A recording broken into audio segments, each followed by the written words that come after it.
Hi, and welcome to the podcast. News from the real world. This week we are going to go over 10 articles that either were the most commented on or that we think are worth noting. I'm Jeremy. I am a second year technical direction grad. Oh, I'm Jessica. I'm a second year costume design grad. And I'm Allie. I'm a second year stage and production manager. All right, and to start off this week, we have Allie. Yeah, so we're starting with King Kong on Broadway, which is just kind of really wonderful. It's on sci-fi.com by Jordan Zakarin. Sorry, Jordan, I probably butchered that. And it's this article that talks about how they are bringing King Kong from Melbourne, where it was a show that they had already put up. They realized that there was some stuff, and it went well. People were a little confused and surprised, but it went well. Massive puppet on stage. Right? Totally fair. It went well, and then they took it back, and they worked out some kinks for, 5 years or something, and then now they are bringing it to Broadway, which I was like, oh my gosh, this is almost like what Spider-Man the Musical should have done, and then didn't do. Do you know what I mean? So it was interesting, and he goes into the building of it and how it's controlled. It has all of these facial animatronics. Yeah. I'm like 16 or something. Yeah, it's like an insane amount of them.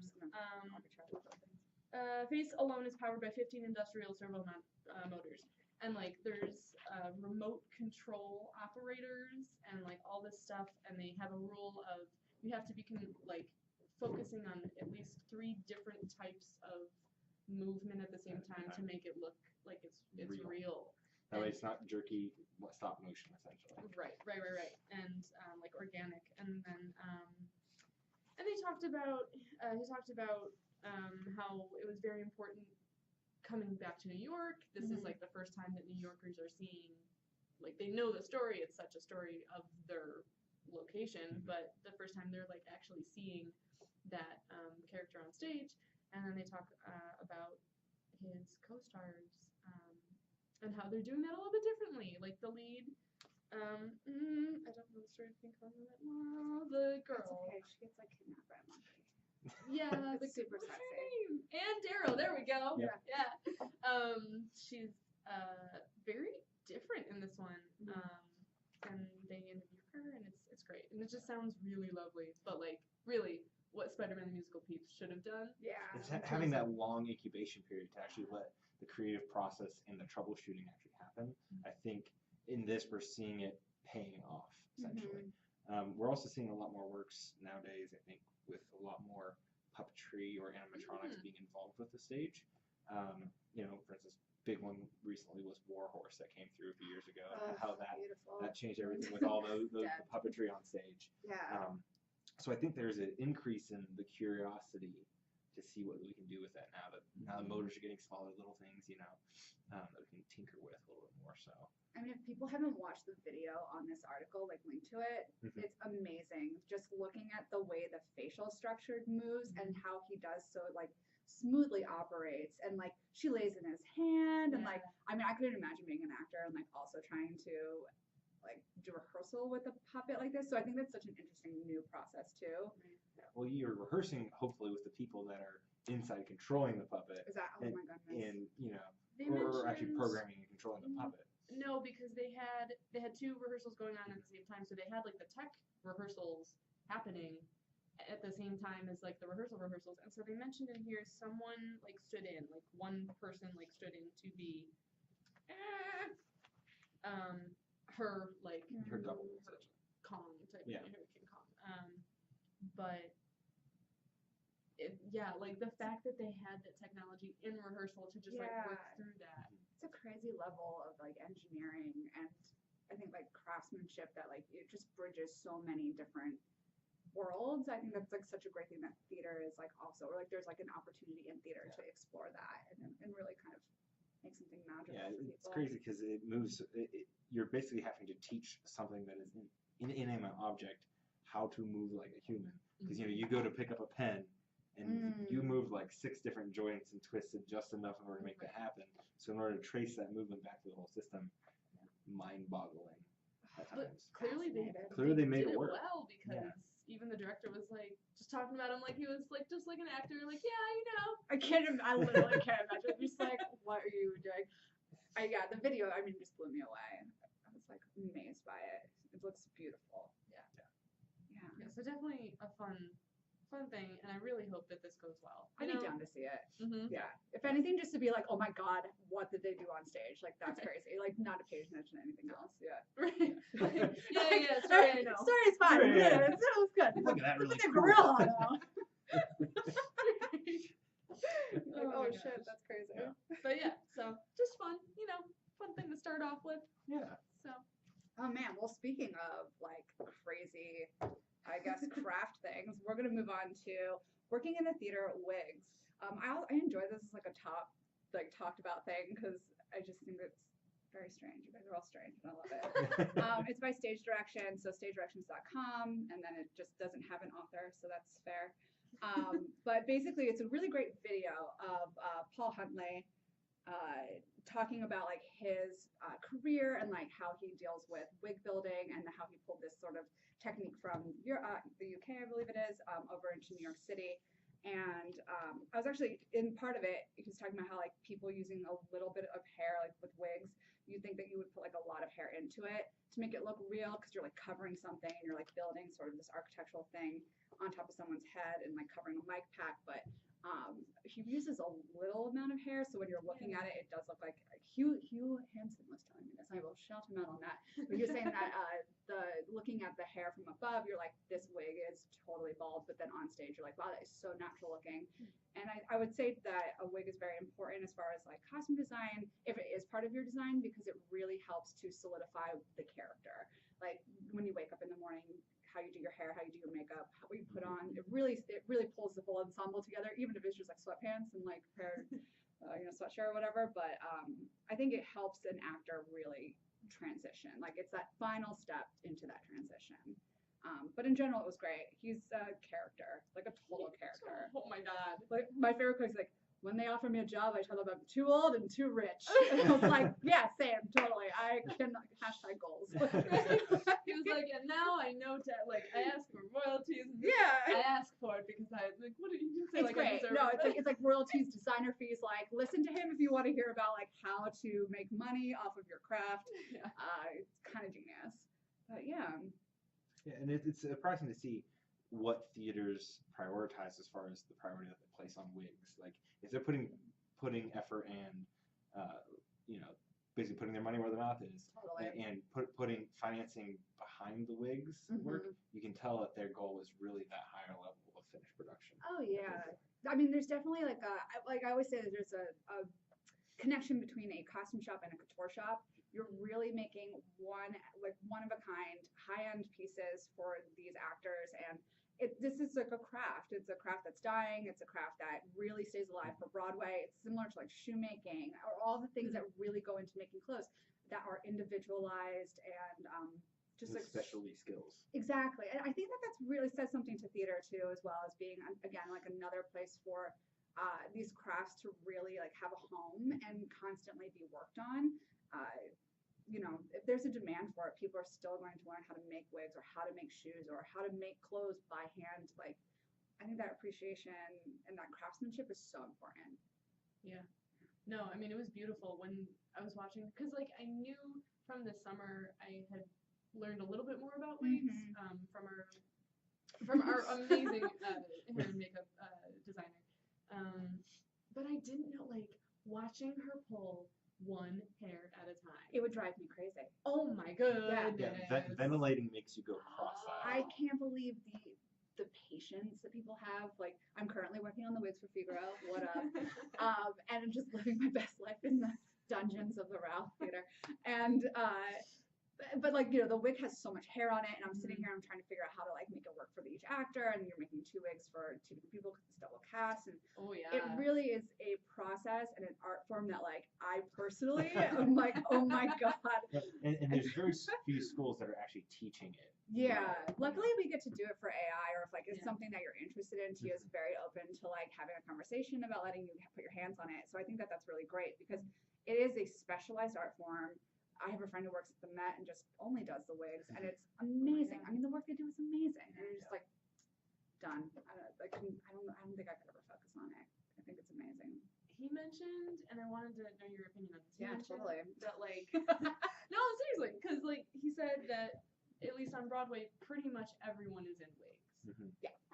Do you think that at like a regional level, that's also the trend? Do you think that it really depends in terms of the show and modern versus, you know what I mean? Like Yeah, what it calls totally. I think it depends on the designer and the director and basically what everybody is looking for. So largely on budget too. If you don't have a budget for it, it's one of the first things that gets cut. Wigs are very expensive. Yeah, exactly. And I think that you know, in period pieces, I would lean more towards trying to have a wig. You know, it's a lot, like you said, it's a lot on the actor to be expected to create this character themselves in the dressing room right before they're going on stage. Yeah, and maintain it too. And maintaining it too. You know, makeup's a lot, it's hard, but most actors can do that, and I think that that's wonderful. But I think that the wigs, like, you can get great wigs now.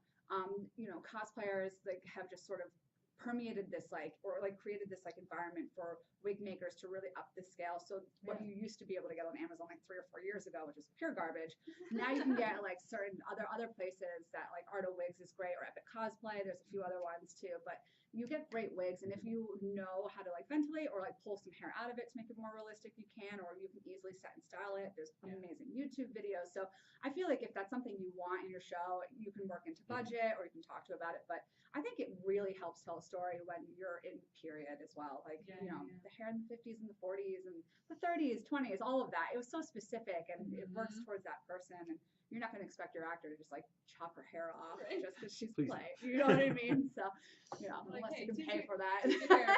Right? Yeah. Poor people. But yeah, I think it's a great alternative, like, or an addition to the costuming process. Nice. Yeah. Cool. I hope that sounded smart. No, No, yeah, it was, I mean, that Oh, one was just so God. fun. Yeah, It it's was so much fun. I'm gonna watch it again just to be like, can I just be that crazy creative that people just let me behave like that all the time? Like, that's great. Oh man. Oh, I'm taking it down a Oh little bit. shit, we're gonna jump right You're into. Oh gosh. Okay, guys, This get was ready. the article that we brought up in last week's podcast. another big name, but maybe in a Yeah. less. What did you guys bring it up to? In reference So to there was last an time? actual interview with some of the school students, or the students at the school, Amazing. of this scenario going on. Yeah. Okay, cool. So the scenario is whitewashing. Everybody sit tight. So there is the third article, which was quite popular this week, and it's legendary lyricist Sondheim dismisses protest calling for color-conscious casting as ridiculous. And it's written by Jeremy D. Goodwin. I'm just gonna come out and say I think it's fucking bullshit. I think Sondheim is crazy. I disagree with this totally.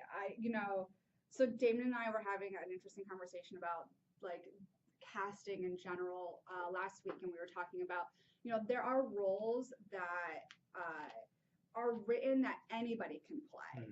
And for example, like I'm gonna say, we're not even roles, but like characters, anything. So I'm gonna say Hermione from Harry Potter, right? Sure. So all of this described is that she has big teeth and curly hair. So she could literally be played by pretty much anybody. And then there are specific roles that are written for a specific person of a specific race, gender, ability, anything. So, and I think that we have to respect that, and I think that we need to recognize that this whitewashing, I think in context of this especially, like it's a pivot point of the show. Exactly. It's a gang of white people against a gang of Puerto Ricans in the 1950s, and you can't have a white person playing a Puerto Rican person. Like in general, I think that that's like, ugh. So it brings me to this moment where I was telling Damon about, like, do you guys remember Twilight? Yeah. What up, fan fiction? Okay, so you know Taylor Lautner, the character of Jacob, is a Native American character, and it was cast with Taylor Lautner, who is not Native American. And you know, the news media kept being like, well, it's okay because everybody else that is part of his family or whatever is Native American. And it's just like, that's not okay, because this is a role that was written for a young Native American male where he's not like shooting arrows at cowboys or just like living a stereotype. And they really missed their point. The casting directors really missed their mark of like having this wonderful role in this like teen heartthrob, like huge mega epic bullshit, whatever that Twilight was. And I know my cousins they're Navajo, and they were absolutely furious about it and just disappointed as well. And I think that that's something to be touched on here. Like, you can't just whitewash through this. And historically, we do, still do. And that we should just be smarter about casting. And for me, it's surprising that, Sondheim, who is so close to the work, would say something like this. That's where I more am taken aback, I think, than, yes, the whole issue is bad, but the fact that he says, oh, it's whatever, that makes it that much more worse. I know. I just don't understand. I'm like, what were you thinking when you were writing it? And then what are you thinking now when you're saying, like, he says this quote, like, if you carry that to its extreme, then you can say that an actress can't be played by anyone but an actress, and a mother can't be played by anyone who hadn't been a mother. And I just think that that's pulling it too far, where you're not recognizing the issue at hand.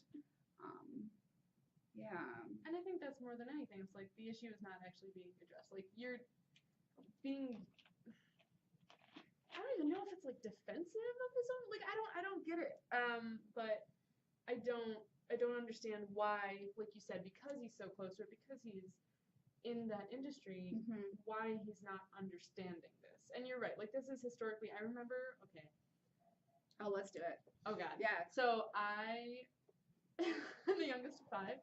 And like all of my siblings and my parents have always like watched and listened to stuff that is older. So growing up, and I didn't have a bedtime because why not? Yep. You're the youngest who forgotten about. Right? Like whatever, just don't kill yourself. Yeah, like, please don't die. Parenting 101. And no, they're great. She feels me to say that in case they listen. No, but like I watched the old like Zorro TV show with Guy Williams, and it was so bad. Like it's a really good show. It's fun. It's like whatever. There's only 3 sets. The essence of it. They turn it in different ways that make it look, like, shoot it from this direction, it's Los Angeles. Shoot it from this direction, it's Monterey. Okay, sure, okay. But it really, I remember growing up and being like, that is not a Spanish person. Yeah. That person is not Spanish. Yeah. Okay. And like it took me a while because when you're to realize what it was, right, and then you realize it, and then I remember talking to my mom about that and being like, no, Annette Funicello is not someone who's off the boat from Spain. She doesn't even make an attempt to sound like it. No attempt made or anything. It's horrible, and I remember thinking that then, and that was in what, the 50s? Yeah. And you're like, come on. You weren't in the 50s thinking this. Just to be clear, you're not that old. We're all grad students now. But in my second year of grad, grad, just smoking in the corner, like, oh, I've been through it all. Like, no, but like the fact that from the 50s to now. Oh yeah. It was just guys. standard practice. Right, and back then, like, you don't want to excuse it. Like, it wasn't okay. It's not okay. But like, the 50s, all right, different time, whatever. But like, this is West Side Story in 2018 at a college. At a college where people are supposed to be learning. Yeah, and like progressing. Yeah. Like, come on. What are you teaching your students when you do this? Well, there, and pulling away from the articles that we have here before us at the moment, there were several articles that came out criticizing the most recent production of Pittsburgh Opera's Madame Butterfly. Oh yeah, okay, yeah. And the fact of Yellowface, and how that is standard practice, or is standard practice at the moment. Air quotes involved. And I was talking to some people that were involved in that production, and they're like, well, to find someone of that ethnicity and that does opera and is willing to get that pay level, those are a lot of boxes to check, and you go out it's and hard look. to. I'm like, you try hard enough, you can find. Like, come on. I mean, all you're doing is just citing systemic. Even if there's someone learning, to take that role, do it right. Do it right, and I think that's just saying, like, that's sort of resting on like systemic issues and just being like, well, there's nobody there. It's like, actually, in like the 7 billion people on this planet, I'm like 100% sure there's probably somebody. And like, take the time. Like, if there isn't somebody, but you see someone who's like in college or high school, like maybe take the time, or maybe don't do that show and like pick something new. Not doing the show is an option. Not doing the show is an option if you're not going to do it right with like social consciousness and like, I think like I think it's major. Sorry, no, but I think it's major. A major thing that artistic directors need to start stepping up and making those calls, because artistic directors are a position that hasn't been challenged a lot, and they're the ones making the decisions of let's do this show. Yeah. and not, there needs to be people to say, hey, we can't find a cast for it, and they need to be the one that says, okay, well, then we need to choose a different show. Yeah, And exactly. they get anchored in there. Well, the season's already cast. Mm-hmm. That's not an excuse. Yeah, that's not an excuse. That's Yeah. I mean, I could speak to this for hours. I'm sure Yeah, we all but- could, but yeah, especially with what's going on in the world today and all the things. And I think like as far as with casting here too as well, I think like CMU, I will say it, needs to be careful. Make smart choices. We can do better. We can always do better. And that's the thing. There's always efforts to be made. Yeah, Everyone can be doing better. exactly. This is on the worst side, but like totally. no matter what, like just because you see this and you're like, oh, we're not this, we're fine. You Nope. can't No, change the no. people, the way people act and the decisions they make overnight. It Exactly. always takes time. It always takes process. Sometimes we can be a little impatient with that process, but it's good to be impatient as long as it's not inhibiting the process from moving forward. Totally. And I think like a great step forward is, for example, Hermione as a Black woman on Yeah. Broadway and the West End. And I think that is a great choice by a lot of people. And I think that, it shouldn't be highlighted as a great choice. Like we should be at this place where it's like just normal. You shouldn't have to call You it shouldn't out have to as a call good it out. thing. You shouldn't have to say anything. It's like, yeah, exactly. But I will cite it as being like, I really enjoyed it and I thought it was great. So, write in, feel free to make comments too, guys. Yeah, seriously. Love to Speaking hear of your change, thoughts. though. Change and like Woohoo! positive outlook. So how Chicago is changing theater one storefront at a time on the New York Times.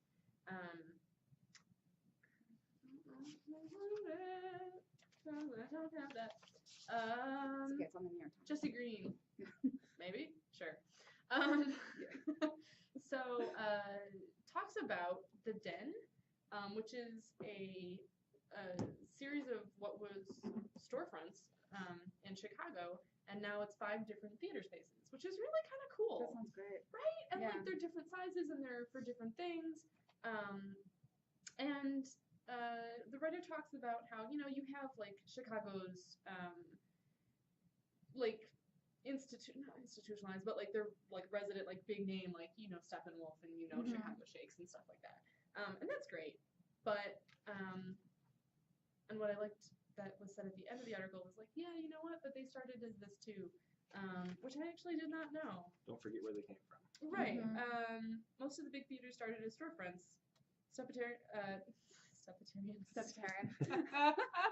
Steppenwolf in a Unitarian church in the suburbs. Chicago Shakes on the roof of a pub.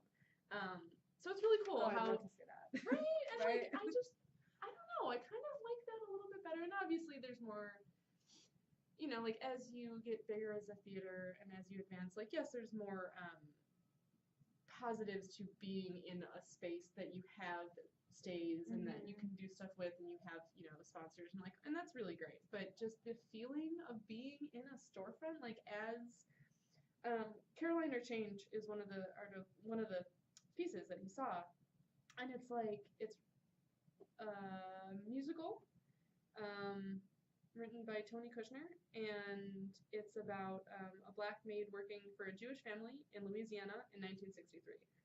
And like seeing that in a storefront and like how they use this space, it's gotta be so cool and just so different and impactful. Mhm. And it's they're not very big. It's like between 50 and 150 seats each.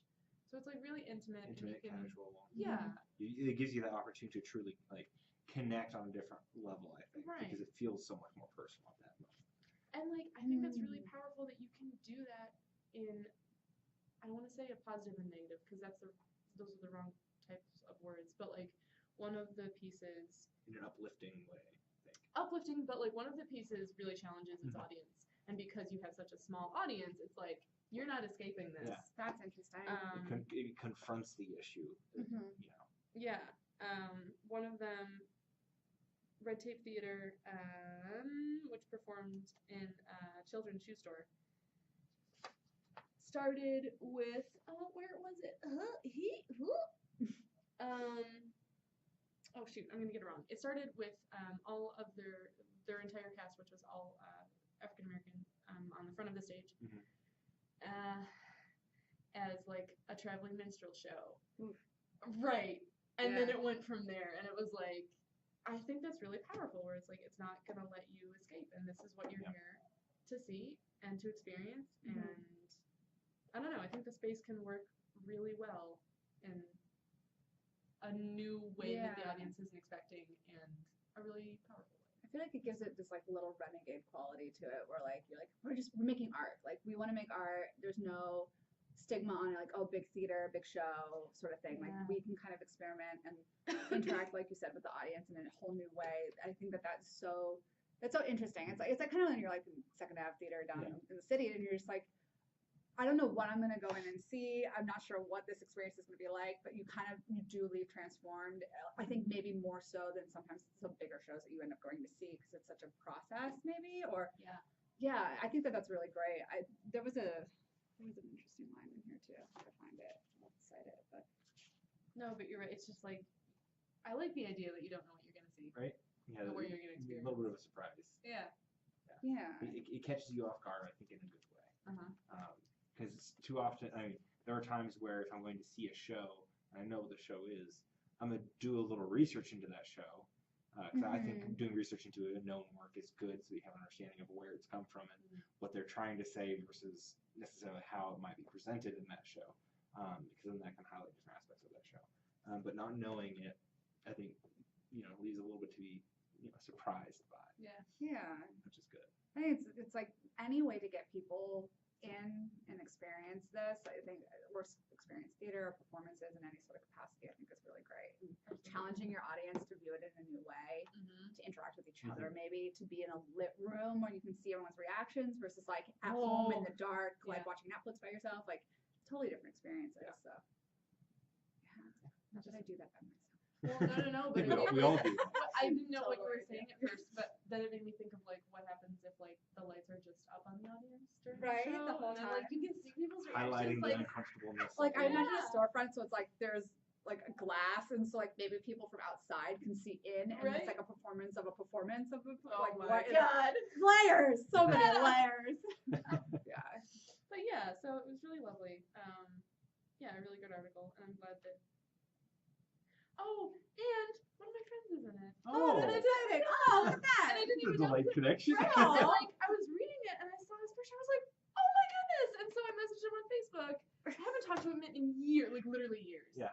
And I messaged him on Facebook, and I was like, I'm so glad to see that you were doing well. Like, oh, that's so this was something that I read for, for a podcast and for class, and you were in it. Like, your picture was in it. And he was like, thanks so much. It was a great time.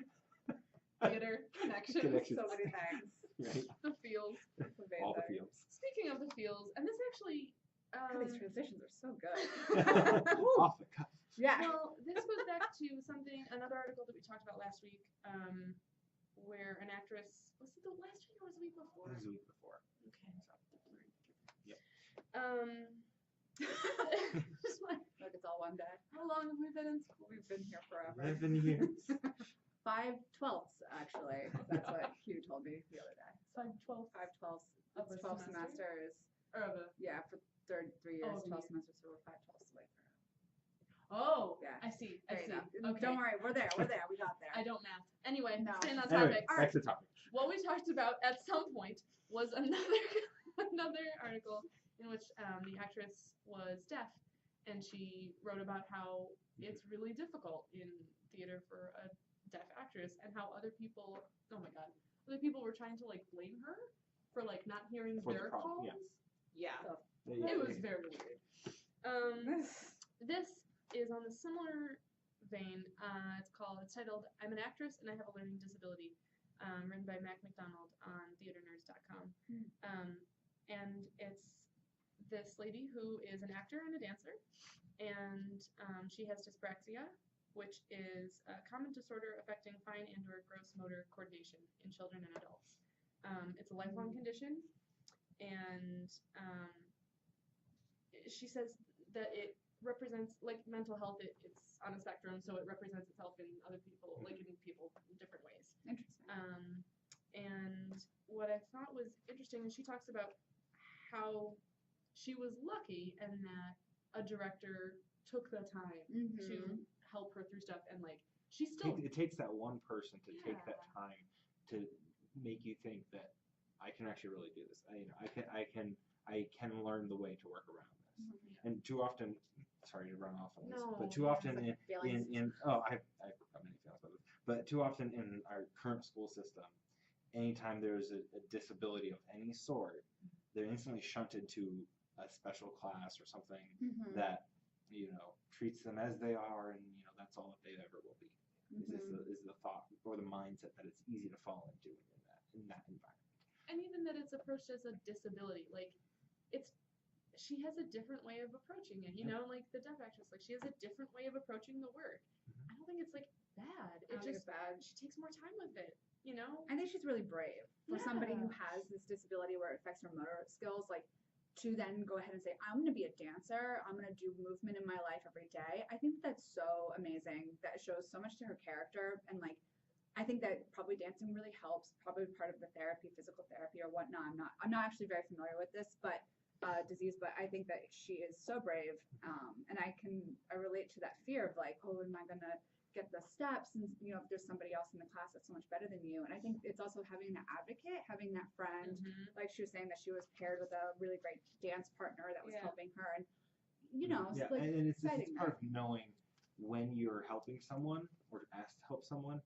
You don't necessarily have to know the reasons, but just helping them out can be so uplifting to them. So. Yeah. I mean, we're all human, so we live this human condition. I think, like, having a deaf actress on stage, I think would be fantastic, because I think that it also, there's so many levels to that, like, or, it's like, oh, that person can do it as well, so can I as an audience member, or like, also like, that person's doing it, I can literally do anything. Like, this is an uplifting moment. Like, that is amazing. Like, people can overcome and do that stuff. So. I also think we're moving into a time where the world as a whole and culture is more accepting of those that have disabilities, because there was a time where if you had a disability, tough luck, you're out. Oh, totally. For us to be finally getting to that time where it's becoming commonplace, it's leading. I mean, having those conversations, it's so important, and just constantly moving forward, being inclusive. Inclusive of everyone, like, you know what I mean, like, I think theater, and I'm pretty sure this was last week, there was an article that talked about increased inclusivity in theater, and I think theater likes to think that it's very forward thinking, which it is in a lot of ways, but then you see people with disabilities and you're like, you haven't been given the opportunity until now? Really? Well, it's like an able-bodied actor being cast as a disabled person. Like, again, speaking back to do better, find that actor who is disabled. And like, I have a few friends that are disabled actors, and they're doing amazing work, and like having these conversations and like doing like one-man shows, because there really isn't great work for them out there. But then also like on that, someone with a disability doesn't have to be cast in a role because they're disabled. Which is what I think this article is pushing on, is just because she has a disability, she's able to work through that and do those roles that people would before say, oh no, you can't do that. True. Yeah, definitely. You're only supposed to play those disabled roles. And like, again, it's like roles that are just written for anybody versus roles that are written specifically for certain people. But I think that, like, I just really liked this article. I thought she was so brave. Me too. Yeah. And even there was a quote at the back of the Chicago article that made me think about it after you said that. Like, people like to see people on stage that represent them, and if you see someone on stage who possibly has a disability, then you're like, I can do that too. Yeah. And that's really lovely. And honestly, everybody has a varying level of disability. Like, anything from like a replaced kneecap to like, eardrums that maybe anything. It could be literally anything. Like, nobody walks into a room absolutely 100% perfect. Right. So I think recognizing that too, that we're all not as different as we think we are, Yeah. That's really lovely thing. Yeah, well, thank you. Well, speaking to that, article number 6 is Mental Health and Working in Theater, a roundtable discussion, The Interval. It's written by Victoria Myers, and it profiles, I think it's 5 women.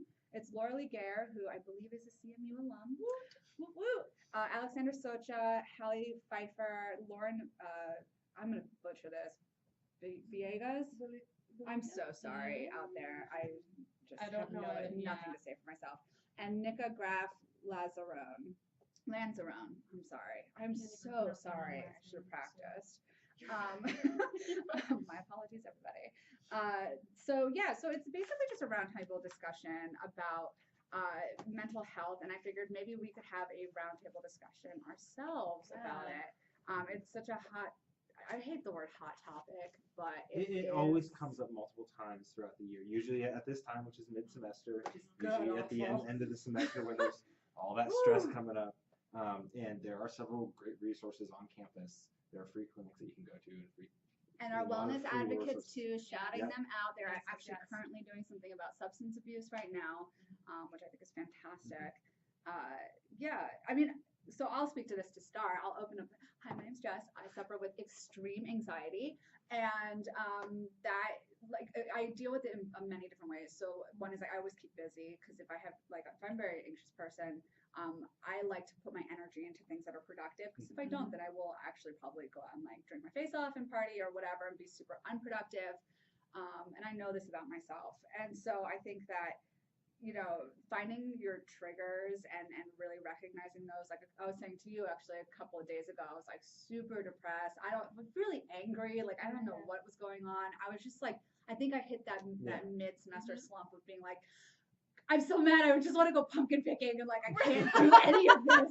And I'm fucking tired. Do something that is not this anyway. I'm in the basement making wigs. Not I'm happy about it. But also just woo, wigs. But there's that dichotomy of being and I think that it's different for grad students versus undergrad. I think, but we're all dealing with it in our own ways, and it's also the same. And I think it's very interesting. I think having an open conversation is so important. Talking with people if you feel comfortable talking to friends and stuff, and making sure that you're also an advocate for each other as well. If you don't see somebody that's doing very well, check in. It's a human touch. Sometimes you just need a hug or a bottle of water. Yeah.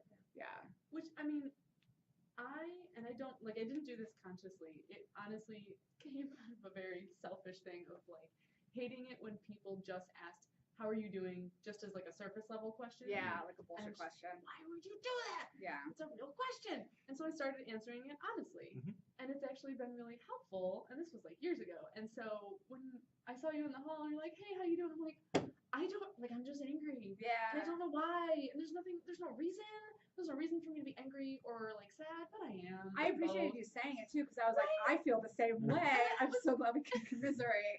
And it's good to say it out loud. It's what helps us actually truly connect with other people. Yeah. Exactly. I think everybody's sort of dealing with something, constantly. I just try to remember, somebody's always dealing with something. And then the thing is, when I get overwhelmed, I try to remember. I mean, my dad said something to me when I was in college. I was an undergrad. This is great. And I was super upset that my current boyfriend had cheated on me, and I was so upset. I was having a bit of a mental breakdown. I was I'm so angry, and my dad and I'm having this breakdown, and me, blah blah blah. I was so angry. And then my dad was just well, what would Hillary Clinton do? And I was what the hell did that come from? Father, what is that? But he was no, think about it. She didn't have a mental breakdown on screen. She took care of it, and you are a capable person. So I always just kind of thanks, Dad. But also I think that's a great concept. You are a capable person. You have gotten to where you are. You just remember that you may not be in control at this present moment, but you will find control at some point, and everything will be okay.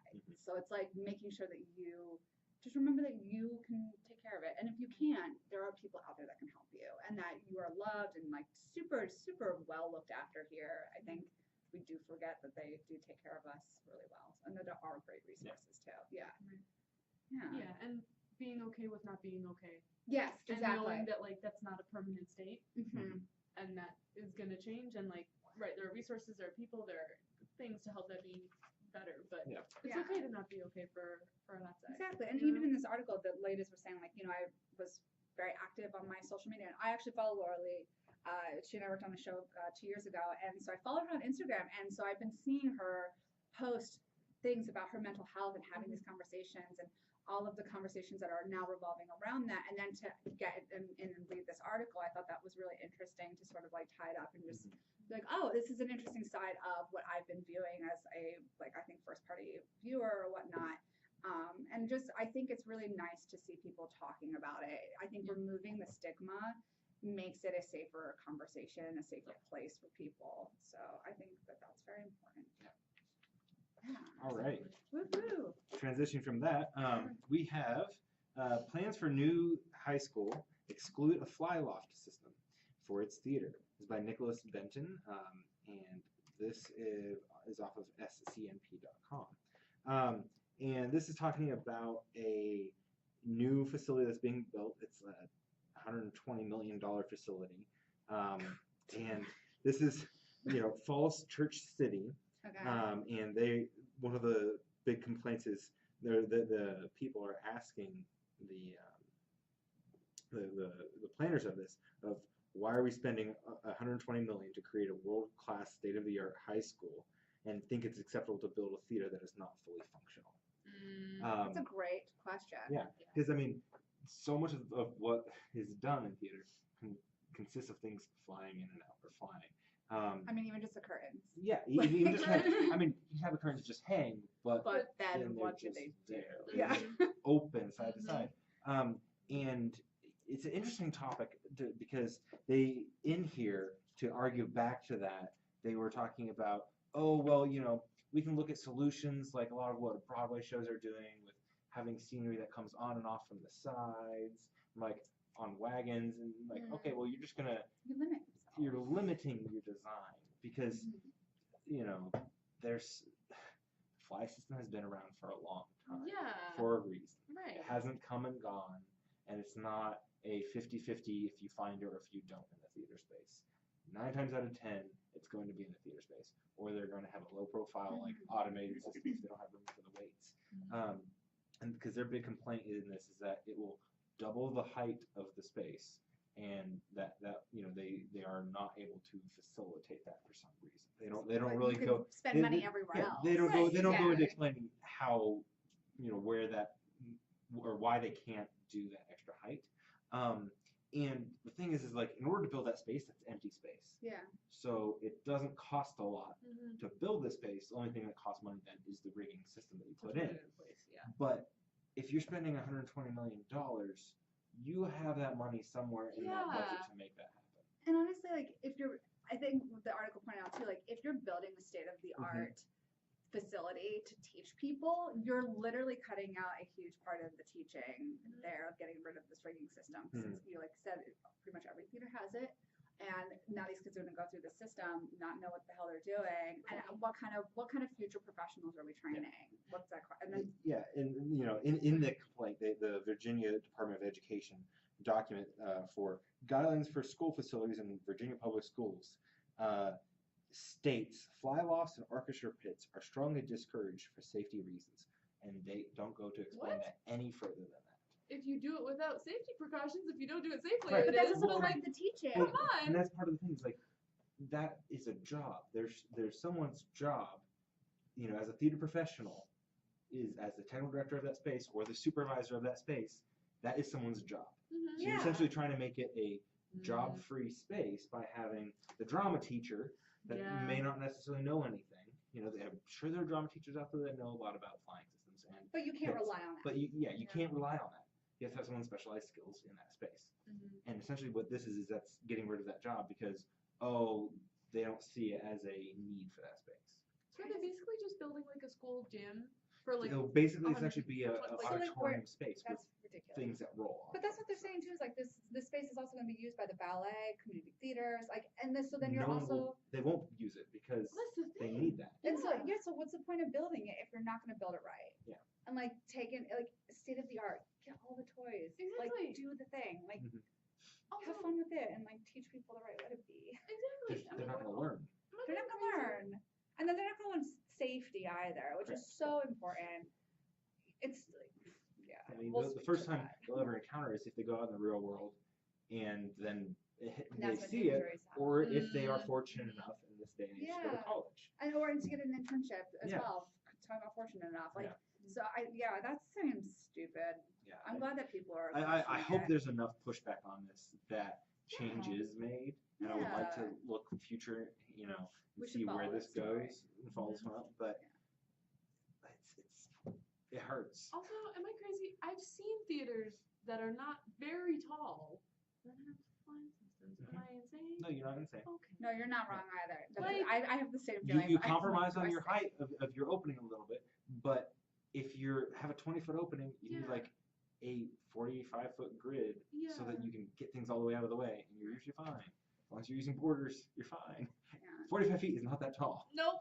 Not that tall. It's not, yeah. So I just feel like they're missing the mark there. Yeah. They're missing an opportunity, really. they're missing a mark somewhere. Yeah. Right. Something. But continuing in the theater industry, this article is Theater Safety and What We Can Learn from the Construction Yes, Industry. safety. This is by Ryan Kirk. And it just talks about different safety standards that are used in construction, about knowing the rules, basically using OSHA and using the Event Safety Alliance. And it really is kind of thin in what it talks about. I think it's just loosely thrown together. Yeah. Which is why we're not going to spend too much time on it, as that's, I think this is one of the ones that was flagged by the popular vote. But talking about noise protection, always keep your ears protected. Don't exceed 150 decibels for short periods, or 90 for 8 hours. Wear your hard hat, safety glasses, ventilation. And the biggest thing in the article that they're trying to tie to construction industry is fall. Yeah. Is fall protection. Yeah. That is something that we've gotten much better in our industry in recent years, but you'll still find places that don't fully abide by it yet. But most injuries come from falls in the construction industry. So if you can prevent that, then you're going to eliminate a lot of those hazards. Well, I think the article loosely hit on it. It's like this stigma that people think oh, it's theater, so it's not dangerous. It's you're just making art. But actually what people do in the scene shop and loading in and loading out shows is incredibly dangerous, and you're relying on a realm of people who, and here, let's just speak to CMU specifically. You have freshmen coming in, and bless them, they're working really hard. Educational environment is so important, and stressing the safety and learning the safety. So let's just speak back to the last article too. If you have a high school that has a state-of-the-art theater program that does not have flywings, learning these safety things are so important, and respecting having a healthy fear and making sure that you are abiding by the PPE and all that kind of stuff is so important, because just because it's theater doesn't mean that it's safe. And we actually also doesn't mean that you can just ignore safety things either. Yeah, I've had a friend fall from a genie and all these things, and it's terrifying. And it's one moment, and it's or people have fallen through trap doors or something like that. And knock on wood, being careful and following OSHA standard rules, whether or not the theater or the company that you work with follows them. Right. But you have, like you said, you have to know those first. So if you learn those in high school because you had that, then you go forward and you go, wait, you guys don't do that here? Then you're educated enough to do that. You're educated enough to have an awareness of what looks wrong. Because if it looks wrong, 9 times out of 10, it is wrong. Yeah. So if you know and have done a background where you've done something correctly and educated in that, then you know with those eyes that you can go and look at the world. And and even if you're not sure, follow your instincts. Say something. You'd rather say something than somebody get hurt and you not say something. Just saying, is this really safe? Yeah. Puts that question to the other people around you. And if everyone else is questioning it, then the realization might come, wait, there's a way safer way to do this. We should be doing this differently. Exactly. And I think it's a learning opportunity. It's, checks and balances, making sure everybody's safe. Don't feel afraid to question. Say the question. Right. Yeah. And then the big thing, in theater, I think we tend to shy away from following all the OSHA guidelines at times because OSHA directly inspects our spaces. Yeah. They're still here. Yeah. So. Even costume racks, the bottom, the ones that have the orange bottom, those are OSHA safety standards. So that way you don't hit your ankles. So that when you see it, that stuff is just, I love that because you wouldn't think that, but you could actually maim yourself. Boom, there's a Achilles tendon. But also, in general, I think that it's important to just note safety standards. And if you're not familiar with it, OSHA has a great website. They do, training programs. You can get certified. So the number one thing I tell the students in stagecraft is you are your own best safety advocate. Totally. So you are responsible for your own safety. No one is going to come up to you every single time and say, hey, did you put hearing protection in after you were standing for 8 hours straight? Yeah. And now you have a constant reading in your ear? Yeah. I'm But to you have to know that that's a thing that is harmful. Correct. Do you know what I mean? And doing safety trainings, this summer we started with a safety training. Like just having those in place so that everyone is on the same page, everyone has a baseline, and then from there everyone is responsible for their own after it because you have expressed that and instructed them in that. Right. All right, and then moving forward. Protect yourselves. Right? After you protect yourself, using those materials.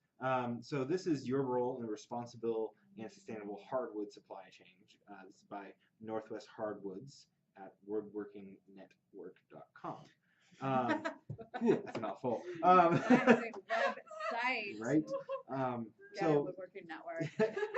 granted, in our industry, we are not really using many hardwoods. We're using just our general generic pines or softwoods, which grow much faster and can be sustainably farmed. So it is easier to find those materials and use those. But when you are using hardwood, it is very important that you are looking at the risks of what you're using because different hardwoods, since we don't work with them as often, they can be harmful when you're working with them. Interesting. Harmful how? If you inhale them or if you get a splinter with it, there can be bacteria and it can cause infections and stuff like that. I did not know that. A lot of carpenters, since we work so much with pine, we become accustomed to it. It's like getting snake bites. When you get a splinter, that's inducing infection and stuff like that. If you get a splinter of a hardwood that you don't work with often, it can cause you worse issues because it's not in our region. It's not native to our region. It's in some rainforest somewhere. Worst case scenario. And then, so there's also several things that they talk about making sure that supply chain of how that material comes into your shop from the time it was grown to the time it appears in your shop is done economically and eco-friendly, because a lot of these hardwoods are growing in areas that are in protected land, protected environments that we shouldn't be going in and harvesting. Oh, really?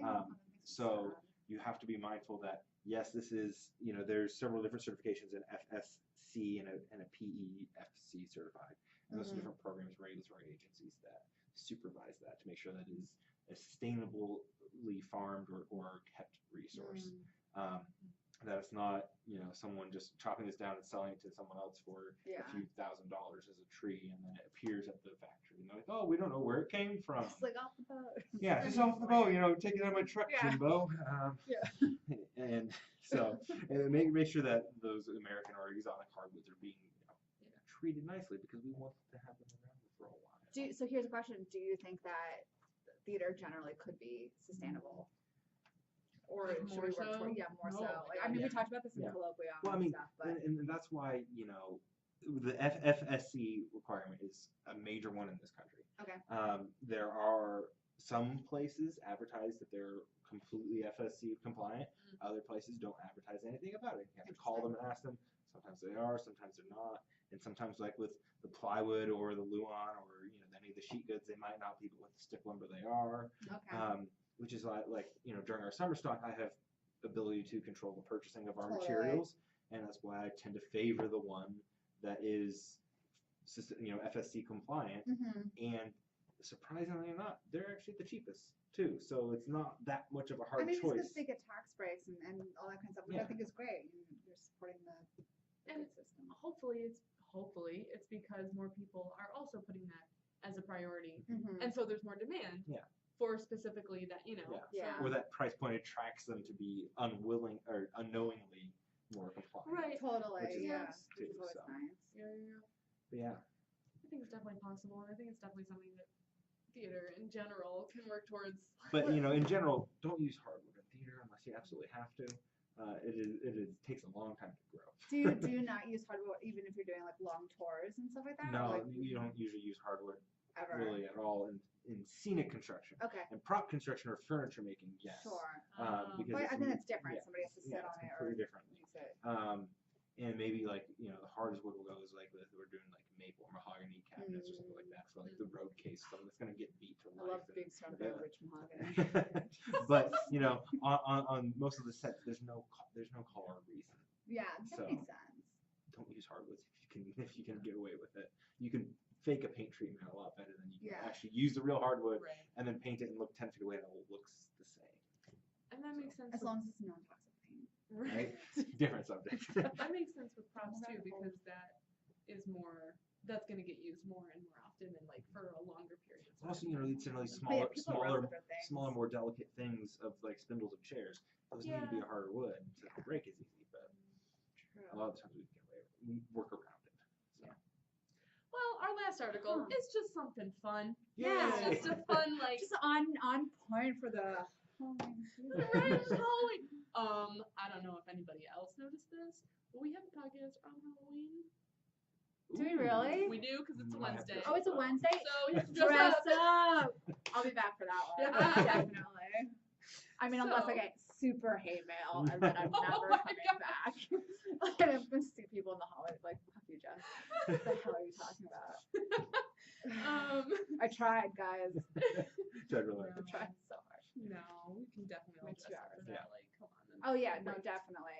I was going to be. No, I'm not going to Don't say it. Yeah, Then, don't say it. don't. Yeah, Okay. so let's talk about the article. Yes, we are all. Before then, go to Yes. Go maybe. get scared. Get Go get scared ready. if you want to. So it's titled, I spent a night terrifying people at ScareHouse. Here's what you need to know about your tormentors. Oh my god, give us a recap. Oh my god. It's on incline.com by Russell. That can't be right. It says it's by Rosalind Klugen? But Don't like, ask me, we also probably butchered that. everyone in the photos was Colin Devin. All right, we'll fact check that So yeah. later.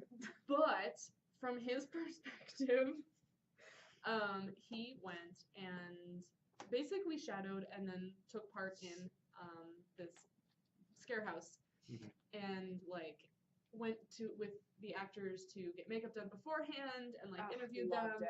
Oh my god. And so and then Looks like a really fun process that they've all went through. yeah, and then was a character. It's great. He was the demon mother's character Dante. Yes. And he had to like stand there and it was actually really funny because he talks about okay basically encapsulation, he talks about the whole process. Longer story, he talks about how it's really cool that they put so much research into it. Like the girl who's playing the demon mother, first of all, is like in college and just like loves it. Right? Look at you stress out, scare people. Yeah. What 20 a strange side job. Right, 20-year-old dance major. Yeah. And I'm like, what? Sounds about right. Same. I definitely want to do this. And so 31-year-old costume designer scares people like for fun. And so he talks about how she was just given the character of the demon mother. She gave her a name, and also did a lot of research in her backstory. In preparation for the role, Matheson studied audio recordings of Anneliese Michael, the German woman who died after undergoing 67 exorcisms and whose death inspired the film The Exorcist of Emily Rose. I don't think I could listen to that and be a normal person after. Right? Oh my god. Like, I'm definitely gonna go home and YouTube that later. like I think of these things as like, oh, it's like a fright house, like whatever. But there's so much work that goes into it. Okay, anyway, all of the research, and then he goes through the makeup, and he said that was really cool. And then so their little bit was standing in a hallway. And she's at the end of the hallway, and people come in from this side. And she's at the end of the hallway, and they can see her behind like this mesh. And she's like, "Come play with me and my sons. Like, don't you want to be part of our family?" And they're like, whatever. And then she introduced him. She's like, "Don't you want to come play with me and my son Dante?"